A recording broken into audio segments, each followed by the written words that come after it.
You're streaming CBS News Bay Area. Thanks for joining us this Monday. I'm Ann Makovic, and there has been at least one aftershock after that magnitude 4.3 earthquake that jolted a lot of us out of bed this morning. The epicenter was near UC Berkeley by College Avenue, right along the Hayward Fault. It struck just before 3 a.m., and a magnitude 2.6 quake hit the same area later at 8 a.m. That initial quake, though, shook shelves all around the bay and sent some products crashing to the floor at shops along 4th Street in Berkeley. This Sephora and Keel stores took a bit of a hit, with merchandise scattered across the aisles. Meteorologist Jessica Birch has more on this morning's quake and the chance of further aftershocks. Did you feel it? Many of us woke up to a magnitude 4.3 earthquake, the epicenter just near Berkeley, and we've seen some aftershocks since. Now, the USGS reports that there's about a 26% chance that we could see anything from a 3.0 or higher when it comes to those aftershocks. So rest assured, we could see some rumbling today, but it's not likely to be anything stronger, of course, than what we initially felt at 2:56 this morning. A couple things to talk about this, though. I mean, people from Santa Rosa all the way down into Santa Cruz and off into Sacramento felt it as we woke up this morning. And just to give you some context, a 4.0 alone, about 10,000 happen a year globally. So we're continuing to keep a close eye on that earthquake today along the Hayward Fault line, and especially the aftershocks too. But let's change gears real fast and talk about some other big things happening for us this week. And this has to do with the atmosphere, not the Earth's surface. Now, today, we're keeping a close eye on the heat risk map. We see some 90s in the East Bay. I'll show you in just a second. That's nothing to write home about. We talk about our forecast tomorrow as high pressure builds in. Extreme heat is expected tomorrow for our Tuesday forecast before a big cool down into Wednesday. So I just showed you the next 3 days. Let's pull up the map and start off with today, though. I want to show you places like the Santa Clara Valley gearing up for 80s. Nothing too crazy. And some 90s over into the East Bay, possible closer to Antioch. And we head all the way up into the North Bay. We're actually gearing up for 80s today, too. 70s into San Francisco. But let's head over into the next 7 days. I'm going to pull up our inland forecast first. For the next 7 days alone, we see 90s today possible. We see triple digits by tomorrow as high pressure rolls in. Daytime highs well above average all throughout the Bay Area at that point. And then this area of low pressure comes in from the south and it cools us off fast. I mean, look at these numbers, a 20-degree jump in the negative direction just by Wednesday. And then we slowly start to average out as we head into this weekend. We'll keep you updated on that forecast here in the Weather Center. Back to you. Well, lots of students at UC Berkeley felt that earthquake before classes this morning. We send our Veronica Macias to the epicenter. Here in Berkeley, UC Berkeley police sending out that critical alert, letting students know to drop, lock, and cover after that earthquake. A lot of people describing it as a jolt. It was sudden, but it was strong enough to wake people and get them out of bed, not lasting very long. You know, here at UC Berkeley, they have the seismology lab and seismologists that we've talked to this morning. The main message they want to get out to people is to make sure that you are prepared, that you lock and drop and cover, and you're careful with any items that could be hazardous. I'm told that you have to download the MyShake app. I've looked at it. There's the safety tips here, of course, locking those hazardous items in place, having that safety plan with your family, discussing what to do in case there is a major earthquake that causes a lot of destruction. Have a meeting place. Some of the simplest things you can do is have gas in your car, not let it be on empty in case there is an emergency. A lot of the people that we talked to here on campus, some of them workers early this morning, they remember Loma Prieta. They lived through that. A lot of people also saying this is their first earthquake. We heard from a freshman saying, you know, after the earthquake, they just simply couldn't go back to bed. Take a listen. The earthquake was side to side around, I really don't know what time it was because I was asleep, but around maybe 2:30, 3. My bed's shaking, so my first thought was, wait, see how long it lasts. And then I thought, well, what if it keeps going? So I thought, where do I need to go for safety in case? Here in Berkeley, there have been aftershocks in the area at 2.6 not long ago this morning. So, of course, we're going to monitor the situation. Not long ago, we spoke with a first responder over in Menlo Park who's with a emergency task force for under FEMA. They tell us, you know, Californians really do need to be prepared. If we were to have an earthquake of a magnitude 8.0, they're not so sure how prepared we would be. So thankfully this morning, not seeing destruction, but definitely a reminder of how we should be ready for the next big one. Yeah, it is a reminder. A lot of people taking to social media feeling the shaking. Bonnie Portnoy posting on X saying that they felt it in San Rafael and that an alert immediately followed. Tara says it woke her up in Benicia. She felt the shaking and could hear pictures on the wall creaking. And another user said he's brand new to the Bay Area and, quote, "That was a scary moment for me. I can't go back to sleep." We're going to bring you reports of any further aftershocks on air on our website, kpix.com, and streaming on the free CBS News app. Well, President Trump says his administration is going to make a major announcement about autism. There are reports that federal health officials plan to tie the use of the active ingredient in Tylenol, acetaminophen, during pregnancy to autism. But medical professionals are pushing back and worried about the impacts on expectant mothers. Natalie Brand has more details from the White House.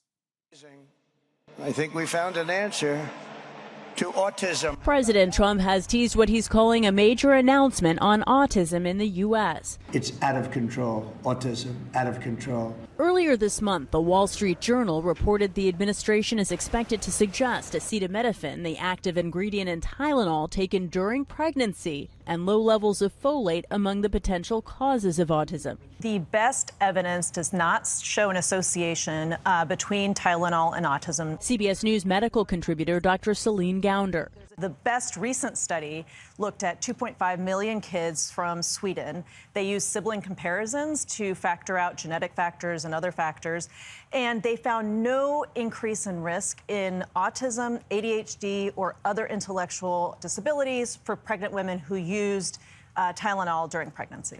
Ahead of the White House announcement, the company that owns Tylenol is pushing back and says it's worried about consumer confusion and the impact on expecting mothers. In a statement saying, "We believe independent sound science clearly shows that taking acetaminophen does not cause autism." Experts say failing to treat medical conditions that warrant the use of acetaminophen, like a high fever while pregnant, could be far more dangerous. If you have a high fever during pregnancy, that can cause neurodevelopment issues in the baby, so you don't want to let that fever go untreated. The Washington Post also reports the Trump administration plans to promote a drug derived from folate called leucovorin as a potential autism treatment.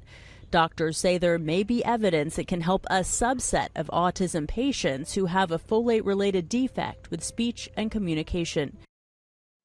Well, Tylenol has long been considered a safe drug for pain relief and fever reduction in pregnant women, since Advil or generic ibuprofen is not recommended.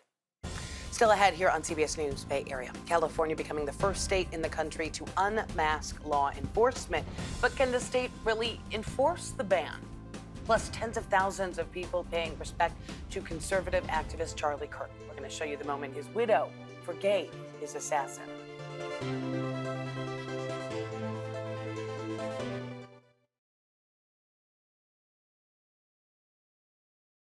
We're continuing to keep a close eye on that earthquake that shook earlier this morning near Berkeley at 2:56, magnitude 4.3. We've seen some aftershocks, and we're going to continue to monitor that as we head into the afternoon hours today. But let's get to the other big story, and that has to do with the heat that we're expecting tomorrow. Today, we're in the 90s all the way over into our inland areas. We expect triple digits tomorrow before a big cool down into our Wednesday forecast. A 20-degree jump from Tuesday into Wednesday. Let's get prepared for that today. We head over into the Bay Area. We're seeing a similar trend. 90s right around the corner by tomorrow.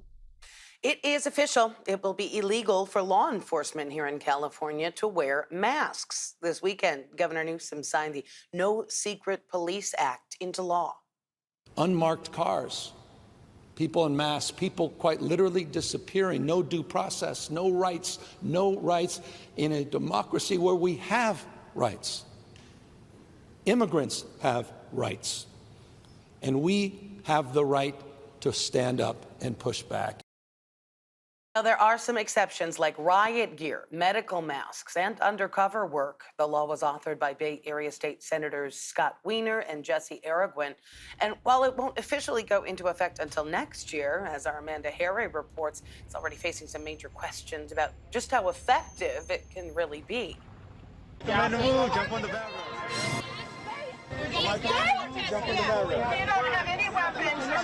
Law enforcement officers with sunglasses, gator masks, and helmets, essentially indistinguishable from one another.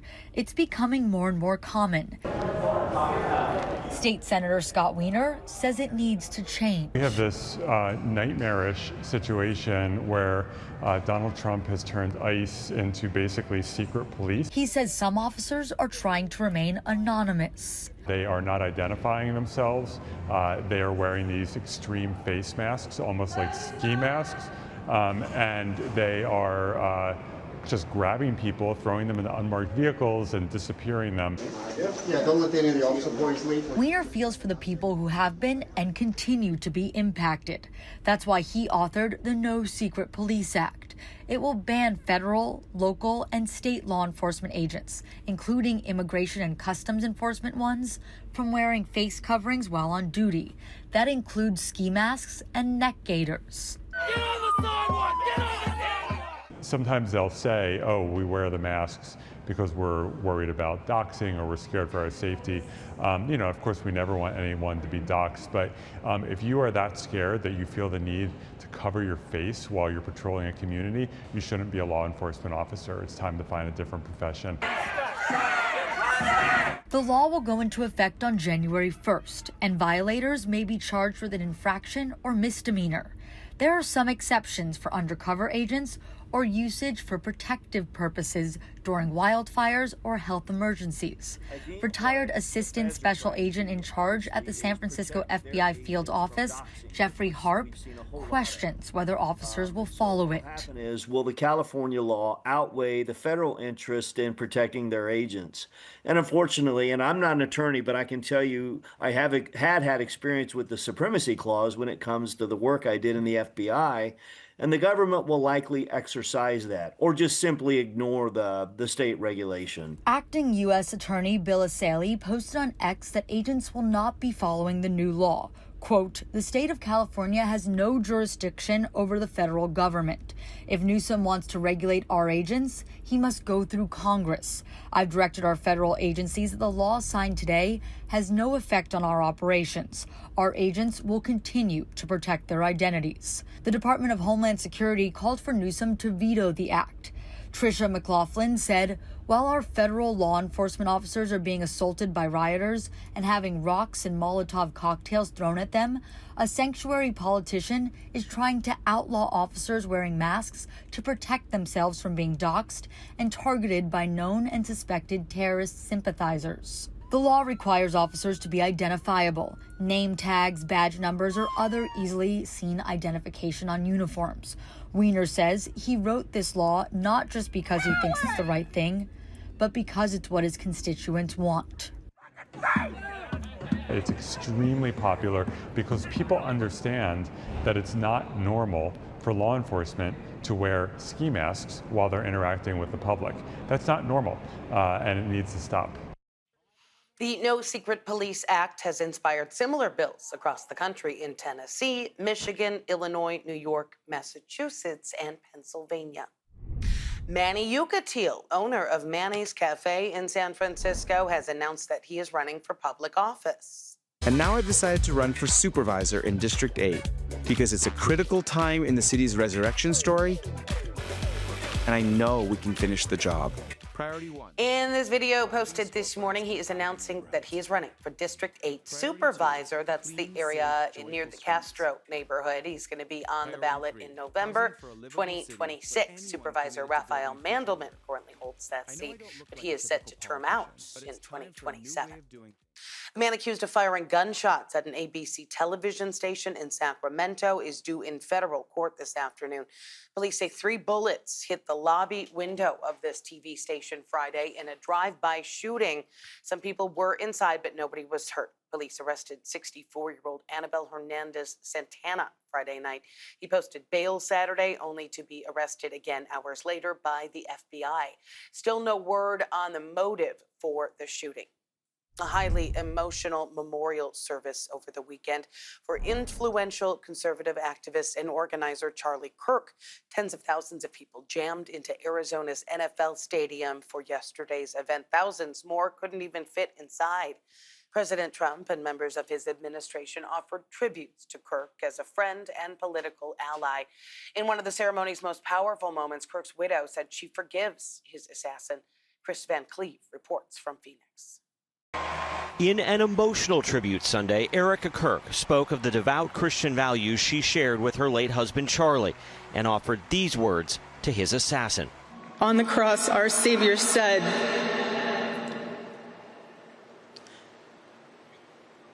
"Father, forgive them, for they not know what they do."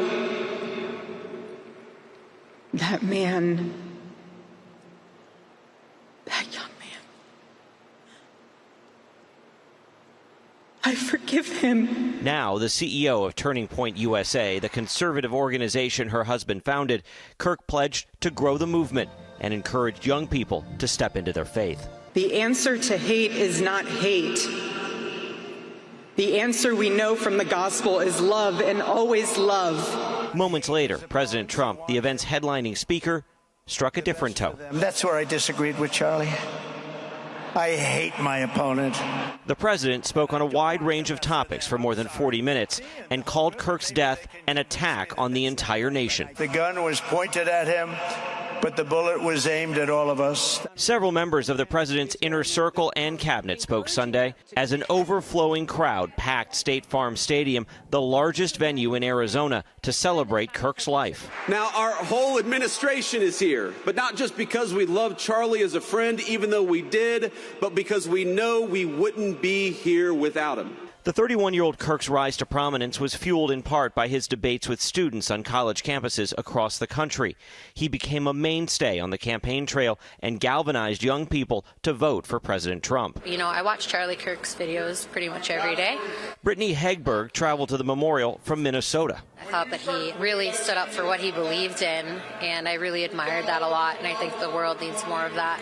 Kirk's positions were not without controversy, but his death sparked widespread outrage and heartbreak, and his allies said Sunday it had immortalized him. You have no idea the dragon you have awakened. You have no idea how determined we will be to save this civilization, to save the West, to save this republic. The memorial was also a call to action. Turning Point was actively registering new voters as they came into the stadium. President Trump told attendees he plans to award Kirk the nation's highest civilian honor, the Presidential Medal of Freedom. On his way back to Washington last night, President Trump praised the efforts of the Department of Justice in the case against Tyler Robinson. That is the 22-year-old man charged with killing Charlie Kirk. Utah prosecutors say they plan to pursue the death penalty in his case. Still ahead here on CBS News Bay Area, the Niners nail a last-second field goal to remain unbeaten this season. We're going to hear from the team's brand new kicker who broke the curse. We have high pressure building in. It's warming us up and it's drying us up from today to our forecast tomorrow. We're going to see a lot of heat. That heat risk map going into that high and very high category off in the East Bay tomorrow before we cool down fast into our Wednesday setup. Let's actually start off with the map coming up. And I just want to show you daytime highs today compared to where we're going to be at tomorrow. We're talking about 90s off into the East Bay, 70s over into San Francisco, 80s in places like Petaluma, stretched down into the Santa Clara Valley. Let me pull up the next 7 days just to show you this perspective, though. 90s are in the forecast today. We expect triple digits tomorrow as high pressure rolls in before a big shift in the forecast happens by Wednesday. A 20-degree jump. I want to talk more about that coming up in just a bit. This is something we need to prepare for now. Back to you. All right, some good news. The 49ers remain unbeaten this season at 3-0 after their home opener at Levi Stadium. The Niners taking it down to the wire yesterday. Mac Jones still in for Brock Purdy, and it all came down to a last-second field goal with their new kicker to escape with a 1-point win. Final score 16-15. Matt Lively has the recap from Levi Stadium. This is the Audi Red and Gold Report. A box score doesn't show just how ugly a football game can be, which is good for the 49ers, who improved to 3-0, but nearly gave a divisional contest away. It's been gritty, it's been grimy, but we found ways to win, and we know we're not a finished product, but we're going to continue to grow, and right now we're doing that as 3-0 and 2-0 in our division. Last year, I don't know if we would have won all these 3 games. You know, we get down and get adversity, it's more just like a, effort. let's just go play ball and see what happens. The faithful likely felt PTSD as Eddie Pinheiro came out with 4 seconds left, but he exorcised the ghost of Jake Moody and nailed the game-winning kick. I was sitting on a couch 3 weeks ago, watching the first game of the season, and now I'm here. Well, we've enjoyed him here in these 2 weeks, and we've liked how he's handled himself, and you definitely like guys even more when they make kicks. To hear his story and then see him get that game winner was awesome. To just be around guys holding him up at the end. His energy was impeccable, so happy for that guy. It's a bad movie. I know that was coming. I'd rather just stay on the ground. The offense wasn't perfect or even very good on Sunday, but backup QB Mac Jones still managed to lead his team down the field in the 4th. Dog, Mac 10. Yes, sir. He a dog. I've failed a lot in that situation, to be honest, in the NFL, and I just know the guys have my back. For the Red and Gold Report, I'm Matt Lively.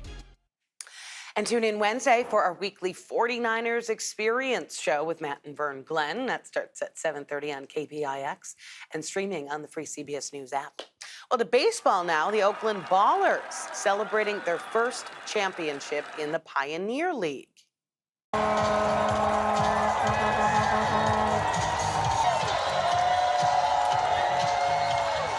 Yeah, thousands of fans watched the Ballers beat Idaho Falls last night at Ramondi Park in Oakland. Final score 8-1. With that, the Ballers brought championship baseball back to Oakland for the first time in more than 35 years. One father and son who attended the game say they feel truly connected to the team.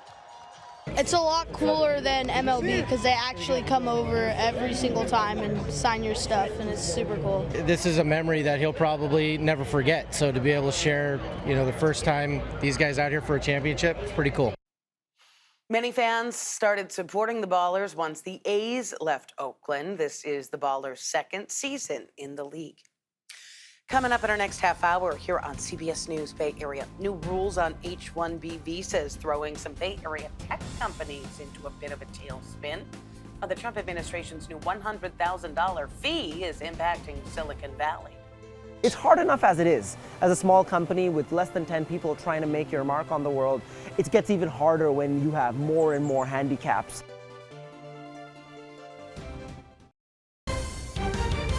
You're streaming CBS News Bay Area. Thanks for being with us this Monday. I'm Ann Makovic, and here's a look at some of our news headlines. Much of the Bay Area woke up to that magnitude 4.3 earthquake early this morning. The epicenter was near UC Berkeley by College Avenue, right along the Hayward Fault. It hit just before 3 a.m.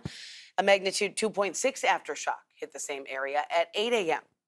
President Trump says his administration is going to make a major announcement about autism. There are reports that federal health officials plan to tie the use of the active ingredient in Tylenol, acetaminophen, during pregnancy to autism.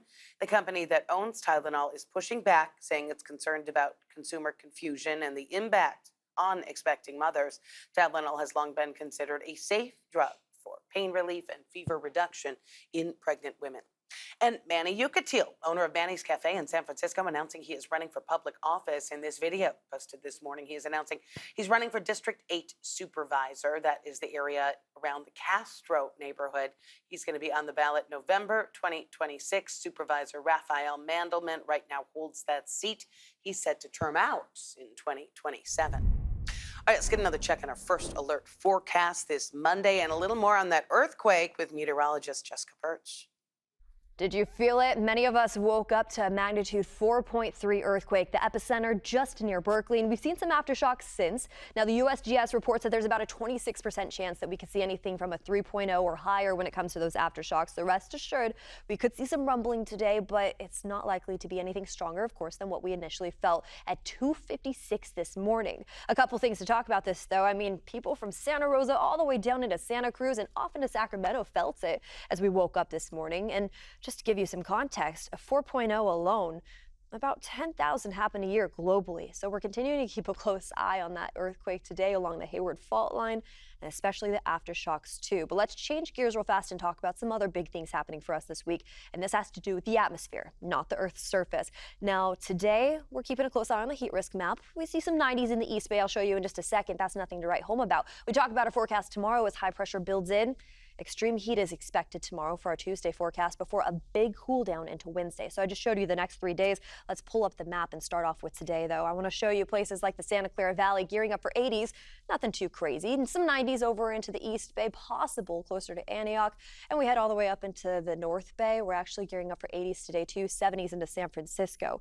But let's head over into the next 7 days. I'm going to pull up our inland forecast first. For the next 7 days alone, we see 90s today possible. We see triple digits by tomorrow as high pressure rolls in. Daytime highs well above average all throughout the Bay Area at that point. And then this area of low pressure comes in from the south and it cools us off fast. I mean, look at these numbers, a 20-degree jump in the negative direction just by Wednesday.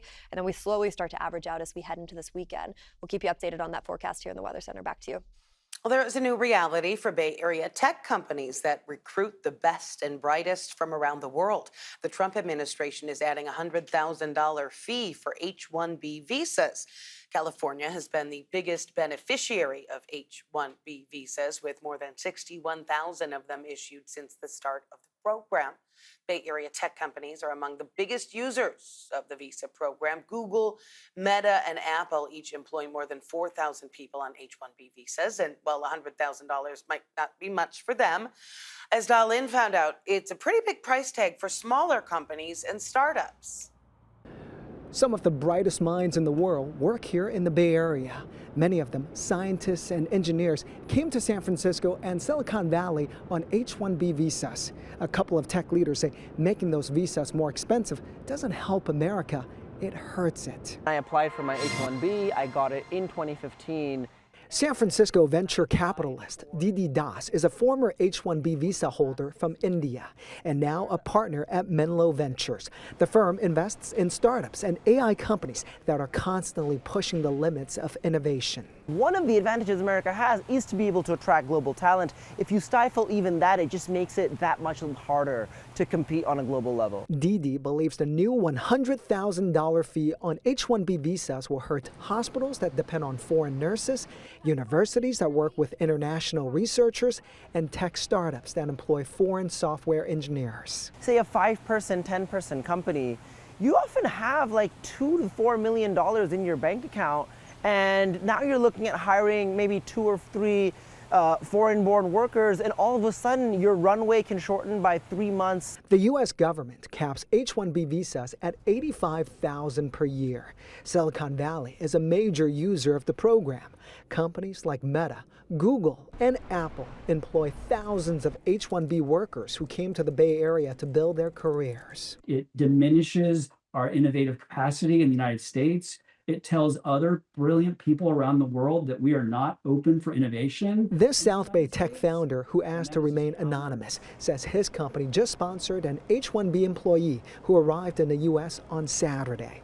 He says, unlike Amazon or Salesforce, smaller companies like his simply can't afford the new fee, which only applies to new applicants. I can say that as long as this is in place, we're not going to be able to afford to do anymore. It's a catastrophe. This additional fee is a non-starter for startups, small and medium-sized businesses. While Trump supporters argue the new policy will give American workers a competitive edge, tech leaders like Didi warn it could set America back in the global AI race. It's hard enough as it is. As a small company with less than 10 people trying to make your mark on the world, it gets even harder when you have more and more handicaps. There are currently thousands of H-1B visa holders working and living in the Bay Area. Immigration attorneys tell me the new fee structure does not affect those current visa holders or their families.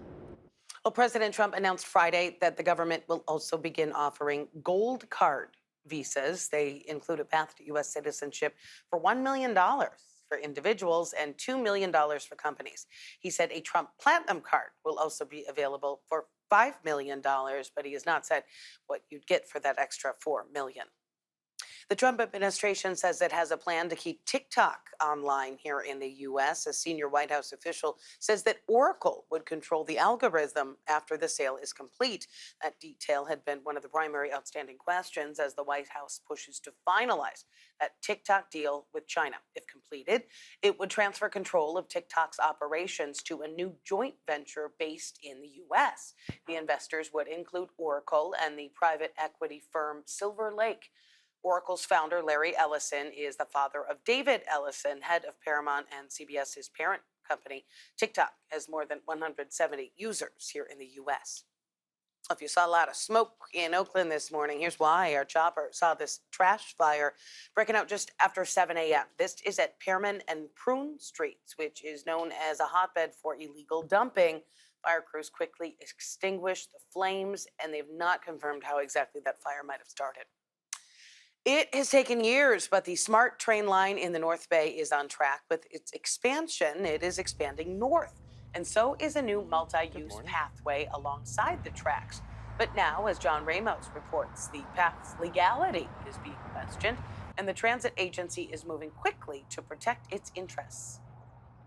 When they were looking to sell the idea of the SMART train line to voters, officials promised a bicycle and pedestrian pathway alongside the rails. They're still working to fulfill that promise, but now it looks like SMART may not actually own the land they built it on.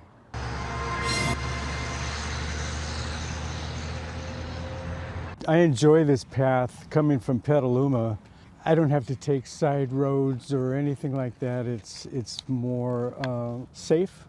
David Ellis uses the bike and pedestrian pathway as a way to exercise, but along the trail, some landowners are also exercising their property rights. They've filed a lawsuit contending that SMART doesn't own the land. It only has an easement for its tracks, and that doesn't include a right to build a recreational bike and pedestrian pathway. Here, SMART obviously had the position that we hold these rights, we can do this. That was proven out to be incorrect, but that's why they proceeded with this pathway, is they thought they had these rights, or they didn't care, I don't know. Reed Ripley is a Missouri-based attorney specializing in railway property rights. He says SMART had no authority to build the paths, and that last October, a judge's ruling confirmed it. So at its meeting on Wednesday, SMART's general manager recommended the board invoke eminent domain to forcibly buy the land, even though he insisted they already owned it. This is absolutely the last resort, but it is necessary to clear title, protect this important public asset, and avoid significant litigation costs from an out-of-state attorney who is trying to take advantage of SMART and the taxpayers of Sonoma and Marin County. That clearly is an admission that there are rights taken. You don't bring an eminent domain suit unless you are saying we are taking rights. So that, in conjunction with the ruling from this past October, all those issues are settled as far as is compensation owed here. The only question remaining is how much compensation. How much SMART should pay is the big sticking point, and they have an interesting argument. They claim that they shouldn't have to pay much for the land because the presence of their own railway line makes the land nominal in value. The property was deemed unusable for any other purpose due to it being located in an active rail corridor. As a result, SMART offered adjacent property owners $1,000 for an easement. And that's just not even close to what is owed here. I mean, just looking at the land values of Sonoma and Marin counties, obviously that's ridiculous. Ripley isn't putting a number on his lawsuit, but says it could conceivably run into the tens of millions of dollars, money SMART doesn't have. Out on the trail, riders said they hoped it didn't affect the progress of the pathway. I say it should be public domain, and it helps the whole community. Everybody uses it, rather than a couple individuals trying to make money off of it. And I understand there's some gray area there, but they've constructed much of the pathway, and we're excited to see the rest of it constructed. Hopefully I don't have to pay to use the path. I will anyway, more than likely, but toll crossings. No, well, you might have to as a taxpayer. Yeah, that's it. Absolutely. Last week, the board voted unanimously to approve eminent domain on 8.6 miles of recently completed pathway involving 47 separate properties. In all, SMART has already completed 39 miles of pathway and is funding for another 10 miles between Novato and Healdsburg. Coming up next here on CBS News Bay Area, entertainment zones in San Francisco bringing thousands of people downtown to help boost business. But we're going to hear from a wine bar owner just outside the zone who says the results are a mixed bag. When we are included in the perimeter of the event, we are finding it beneficial. It just doesn't happen that often.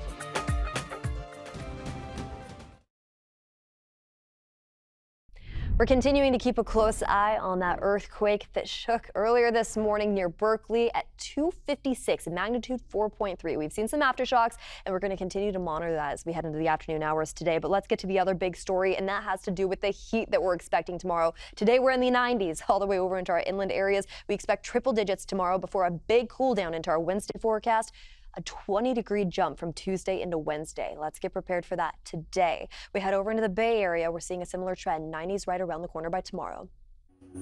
It has been about a year since San Francisco kicked off a new strategy to revitalize downtown with entertainment zones.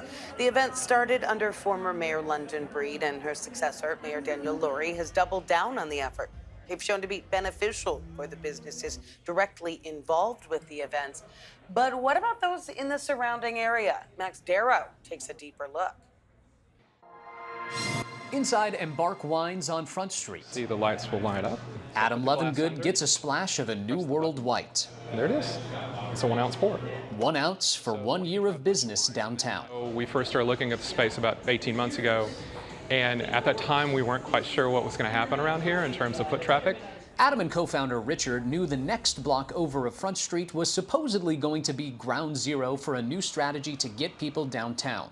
The city's first ever so-called entertainment zone with a lineup of big neighborhood events. That certainly couldn't hurt, but would it help them a block away? A year into both his business and the Front Street Entertainment Zone's existence, Adam says it is a case-by-case basis. When we are included in the perimeter of the event, we are finding it beneficial. It just doesn't happen that often. So. Bhangra and Beats is an example of a big win because it included his block of Front Streets between Clay and Sacramento. That was fantastic. That was actually, I believe, our best day. But the events that just keep to the block of front between California and Sacramento. I've gotten a little annoyed on occasion that, it seemed like there were so many people over here and no one in here, or maybe 1 or 2 people. The entertainment zone has proven to bring people to the area. According to the Downtown San Francisco Partnership, 36,500 people across 15 events in its first year.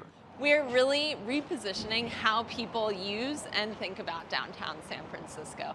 Melissa Buckminster says Oktoberfest is one of the premier events that drives spending. She points to Schroeder's as an example. Schroeder's always makes the most on Oktoberfest that they make throughout the year. And last year specifically was twice the amount that they had made on Oktoberfest the year before. Doubling down on entertainment zones, activations, and nightlife are a major part of the city's bet on revitalizing downtown.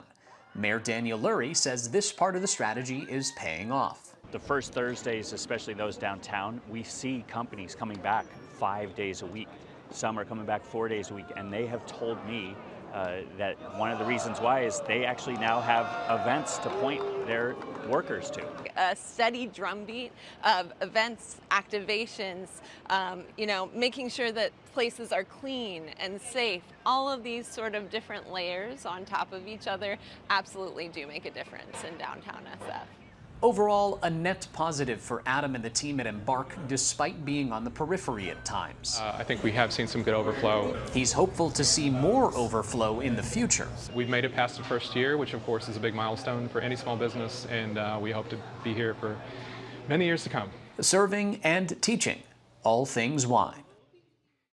Mayor Lurie also recently announced his $40 million Heart of the City plan to accelerate downtown revitalization. Part of the plan includes the creation of 4 more entertainment zones on Ellis Street, Maiden Lane, Jackson Square, and Claude Lane. Coming up here on CBS News Bay Area. As we celebrate Hispanic Heritage Month, we are highlighting a Bay Area dance class that's become a hub to transform lives and build community one step at a time.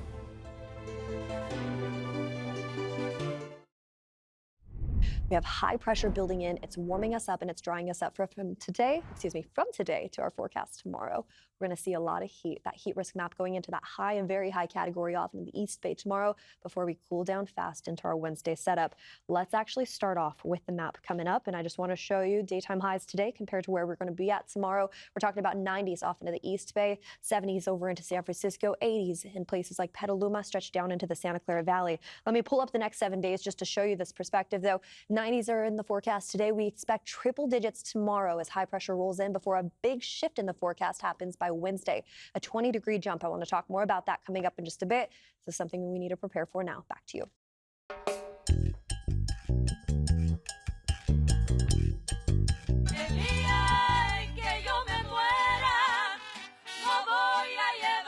The lowriders cruised through San Francisco's Mission District for the King of the Streets parade Saturday, and KPIX partnered with organizers to make it the first ever lowrider parade to be televised from start to finish. It was a rolling party with cars from every decade sparkling down Mission Street. Spectators filled the sidewalks to watch as the lowriders put on a show, and for a lot of people, it was personal. This isn't a hobby, it's a lifestyle, it's a culture, and it's what I grew up seeing. My father showed me how to drive one of these. But that's, one of the reasons. So I can just remember. The San Francisco Lowrider Council was created to resist the racial profiling of young Latino men by the police department, which had banned cruising on Mission Street. But now, lowriding is celebrated while still honoring the past. Mayor Daniel Lurie also joined in the celebration. He appeared on our broadcast and talked about the importance of celebrating Latino culture and of keeping everyone safe in the current political climate. Our job is to keep our neighbors safe, our residents safe, our immigrants safe. That's what we're doing. Crime in San Francisco, in downtown, down 40%. Citywide crime, down 30% this year. This is a safe city. I'm so happy to see people out enjoying and feeling safe to do so, and we're going to protect that right to have fun and enjoy San Francisco. Now, if you want to see the full King of the Streets Lowrider Parade, just head to our website, kpix.com, or check it out on our YouTube channel.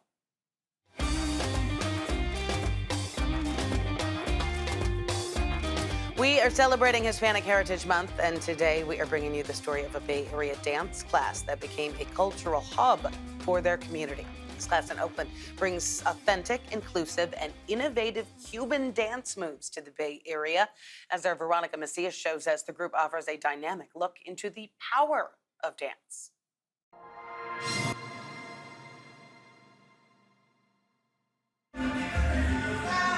Sydney Weaverling has been teaching salsa for years in the Bay Area, and her smile says it all.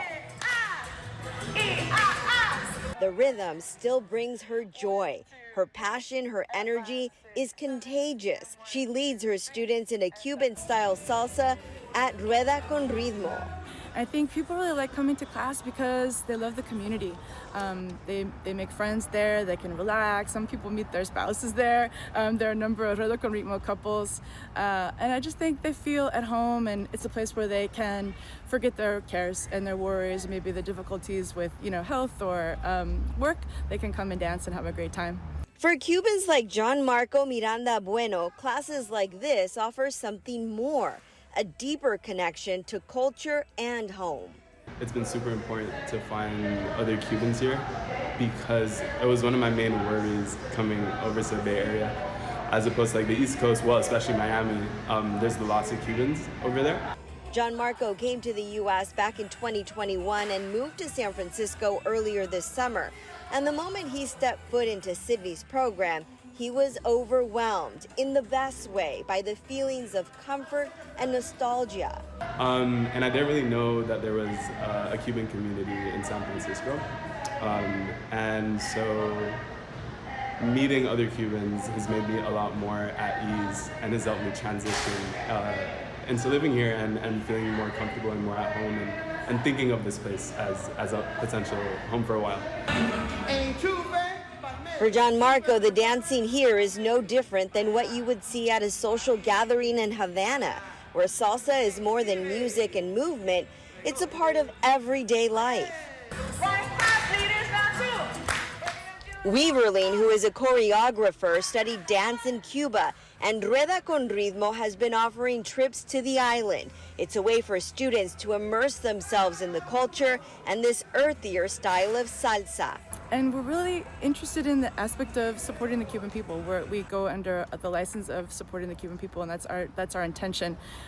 We really love Cuban people and Cuban culture, so we take foreign students, American students, and others to Cuba to study dance and to go to concerts and experience the culture and meet Cuban people, and I think it's a really meaningful exchange. Thanks to Weaverlean's vision, Rueda con Ritmo has become more than a dance class. It's a place of connection, culture, and community. And for many students, those friendships extend beyond the dance floor.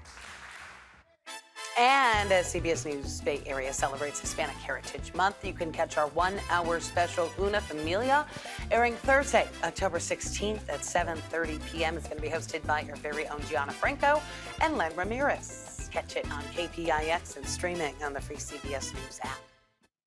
Well, thanks for streaming CBS News Bay Area. I'm Ann Makovic. We're going to be right back with your first alert forecast and another look at your top stories.